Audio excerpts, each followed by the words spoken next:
Now we see our lead. The library at Bulverde Creek Elementary is full of eager learners. When students come in, we do a read-aloud. I plan a fun activity for them that incorporates some kind of hands-on to make it fun. Madison High School graduate Sonja Morris has been the librarian for 2 years. I don't feel like a child cannot like books. I think some of them just haven't found the right book yet. She's been an educator in NEISD for more than a decade, teaching at Olmos Elementary in Tuscany Heights.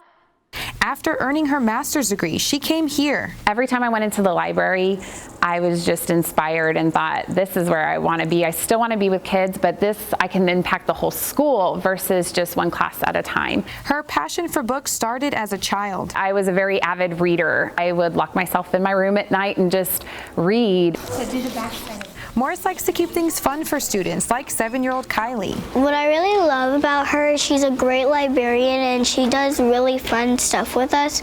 And she's really fun and she's really sweet too. After sifting through books like Junie B. Jones and Pete the Cat, Kylie always leaves with a good book in her hands. I like the colorful books because it really makes me happy and also I might see some colors that I've never seen before.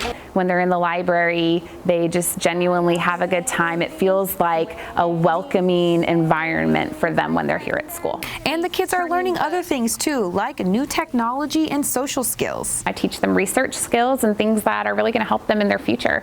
I try to choose stories that help grow them on how to solve problems or how to handle their emotions. And all of Morris's own children attend schools in the district. I wouldn't want them to go anywhere else because I know that they're getting the best education that they can get in Northeast. Discover the NEISD way, where experienced educators are grown right in our own classrooms.